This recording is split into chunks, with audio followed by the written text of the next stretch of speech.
ಇತ್ತ ಹಾಸನ ಜಿಲ್ಲೆಯಲ್ಲೂ ಕೂಡ ಮೈಕ್ರೋ ಫೈನಾನ್ಸ್ಗಳ ಹಾವಳಿ ಮತ್ತೆ ಬೆಳಕಿಗೆ ಬಂದಿತ್ತು. ಇದಕ್ಕೆ ಸಂಬಂಧಪಟ್ಟಂತೆ ನಿಮ್ಮ TV5 ಕನ್ನಡ ವರದಿ ಮಾಡ್ತಾ ಇದ್ದಂತೆ ಪೊಲೀಸ್ ಅಧಿಕಾರಿಗಳು ಎಚ್ಚೆತ್ತುಕೊಂಡಿದ್ದಾರೆ. ಅರಕಲಗೂಡು ತಾಲೂಕಿನ ಕಾಳೇನಹಳ್ಳಿ ಗ್ರಾಮದಲ್ಲಿ ಫೈನಾನ್ಸ್ನವರು ಮತ್ತೆ ಕಿರಿಕ್ ಮಾಡೋದಕ್ಕೆ ಅಂತ ಮುಂದಾಗಿದ್ರು. ಮನೆ ಬಾಗಿಲಲ್ಲೇ ನಿಂತ್ಕೊಂಡು ಹೊತ್ತು ಗೊತ್ತು ಇಲ್ಲದೆ ಮತ್ತೆ ಟಾರ್ಚರ್ ನೀಡೋದಕ್ಕೆ ಅಂತ ಫೈನಾನ್ಸ್ ಸಿಬ್ಬಂದಿಗಳು ಬಂದು ನಿಂತಿದ್ರು. ಇದಕ್ಕೆ ಸಂಬಂಧಪಟ್ಟಂತೆ TV5 ಕನ್ನಡ ಸುದ್ದಿಯನ್ನು ಪ್ರಸಾರ ಮಾಡಿತ್ತು.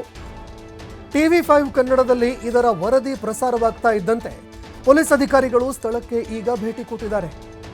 ಕೊಣನೂರು ಪೊಲೀಸ್ ಠಾಣಾ ಸಬ್ ಇನ್ಸ್ಪೆಕ್ಟರ್ ಗಿರೀಶ್ KN ಅವರು ಭೇಟಿ ಕೊಟ್ಟಿದ್ದಾರೆ. ಸಾಲ ತೆಗೆದುಕೊಂಡಿದ್ದಂತಹ ರತ್ನಮ್ಮ ಅವರ ಬಳಿಯಲ್ಲಿ ಇದಕ್ಕೆ ಸಂಬಂಧಪಟ್ಟಂತೆ ಒಂದು ದೂರು ಕೂಡ ದಾಖಲಿಸಿಕೊಂಡಿದ್ದಾರೆ. ಇನ್ನು ಪೊಲೀಸ್ ಅಧಿಕಾರಿಗಳ ಬಳಿಯಲ್ಲಿ ನೊಂದ ಮಹಿಳೆ ರತ್ನಮ್ಮ ಅವರು ತಮ್ಮ ಅಳಲನ್ನು ತೋಡ್ಕೊಂಡಿದ್ದಾರೆ, ನೋವು ತೋಡ್ಕೊಂಡಿದ್ದಾರೆ. ಇದು TV5 ಕನ್ನಡ ವರದಿಯ ಒಂದು ಬಿಗ್ ಇಂಪ್ಯಾಕ್ಟ್ ಸ್ಟೋರಿ. ಪೊಲೀಸ್ ಅಧಿಕಾರಿಗಳು ಇದೀಗ ಮನೆಗೆ ಬಂದು ಅವರ ಸಮಸ್ಯೆಗಳನ್ನು ಆಲಿಸುವಂತಾಯಿತು. ಇದು ನಿಮ್ಮ TV5 ಕನ್ನಡ ವರದಿಯ ಬಿಗ್ ಇಂಪ್ಯಾಕ್ಟ್. ನಾವು ಸೊಪ್ಪು ವ್ಯಾಪಾರಕ್ಕೆ ಹೋಗ್ತೀವಿ, ವ್ಯಾಪಾರ ಮಾಡೋಕ್ಕೂ ಕೊಡ್ತಿಲ್ಲ, ಮತ್ತು ಹಾಲು ಕರಿಬೇಕು ಅದಕ್ಕೂ ಟೈಮ್ ಕೊಡ್ತಿಲ್ಲ. ನಮಗೆ ಹೊಟ್ಟೆಗೆ ಅಡುಗೆ ಮಾಡ್ಕೊಂಡು ಊಟ ಮಾಡೋಕ್ಕೂ ಭಾರಿ ಕಷ್ಟ ಆಗೋದು ಸರ್. ಸಖತ್ ಹಿಂಸೆ ಕೊಡ್ತಾರೆ ಸಂಘಗಳಲ್ಲಿ ನಮಗೆ ಅಂತ. ಈಗ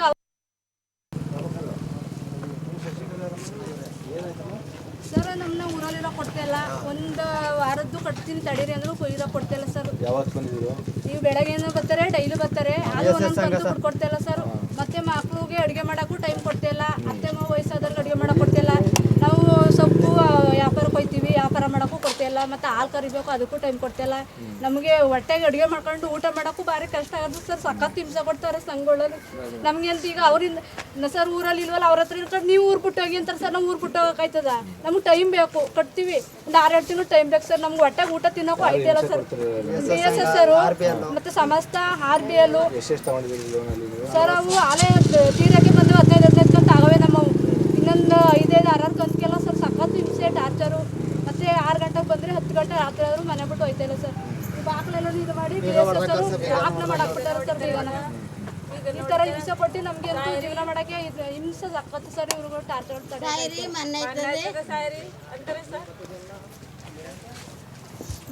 ಹೊಟ್ಟೆಗೆ ಊಟ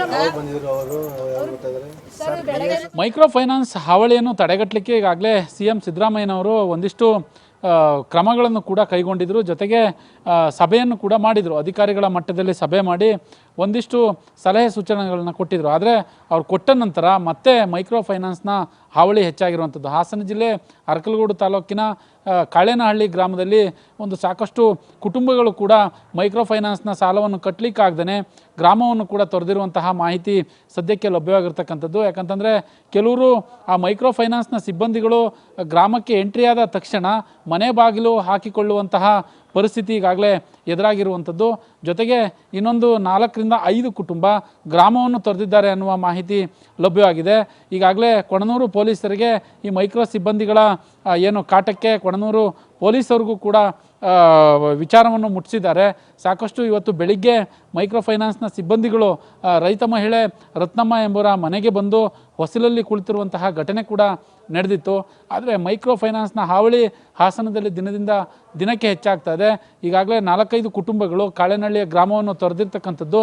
ಒಂದು 10-15 ಕುಟುಂಬಗಳು ಆ ಮೈಕ್ರೋ ಫೈನಾನ್ಸ್ನ ಸಿಬ್ಬಂದಿಗಳು ಸಾಲ ಕೇಳುವುದಕ್ಕೆ ಬರ್ತಕ್ಕಂತಹ ಸಂದರ್ಭದಲ್ಲಿ ಮನೆ ಬಾಗಿಲು ಹಾಕಿಕೊಂಡು ಒಳಗೆ ಇರುವಂತಹ ಪರಿಸ್ಥಿತಿ ಎದುರಾಗಿರ್ತಕ್ಕಂಥದ್ದು. ಇದಕ್ಕೆ ಸಂಬಂಧಪಟ್ಟ ಹಾಗೆ ಅಧಿಕಾರಿಗಳು ಸಾಕಷ್ಟು ಎಚ್ಚೆತ್ತುಕೊಳ್ಬೇಕು. ಜೊತೆಗೆ ಮೈಕ್ರೋ ಫೈನಾನ್ಸ್ನ ಸಿಬ್ಬಂದಿಗಳಿಗೆ ಸರ್ಕಾರ ಏನು ಸಲಹೆ ಸೂಚನೆಗಳನ್ನು ಕೊಟ್ಟಿದೆ ಅದನ್ನು ಕೂಡ ತೋರಿಸ್ಬೇಕಾಗುತ್ತೆ ಅನ್ನುವ ಮಾಹಿತಿಯನ್ನು ಹೇಳ್ತಾ ಇರುವಂಥದ್ದು. ಒಂದು, ಇಲ್ಲಿ ಯಾರು ಕೂಡ ಮೈಕ್ರೋ ಫೈನಾನ್ಸ್ನ ಯಾರು ಸಾಲ ತೆಗೆದುಕೊಂಡಿರ್ತಾರೆ ಅವರು ಸಾಲ ಕಟ್ಟಲ್ಲ ಅಂತ ಯಾರು ಕೂಡ ಹೇಳ್ತಾ ಇಲ್ಲ. ಆದರೆ ಸಾಲವನ್ನು ಕಟ್ತೀವಿ, ನಮಗೆ ಇಂತಿಷ್ಟು ದಿನ ಟೈಮ್ ಬೇಕು ಅನ್ನುವ ವಿಚಾರವನ್ನು ಕೂಡ ಮನವಿಯನ್ನು ಮೈಕ್ರೋ ಫೈನಾನ್ಸ್ನ ಸಿಬ್ಬಂದಿಗಳಿಗೆ ಹೇಳಿದ್ರೂ ಕೂಡ ಯಾರು ಕ್ಯಾರೆ ಅನ್ನದೆ ಅವ್ರ ಜೊತೆ ಮಾತಿನ ಚಕಮಕಿಗೆ ಇಳಿಯುವಂಥದ್ದು.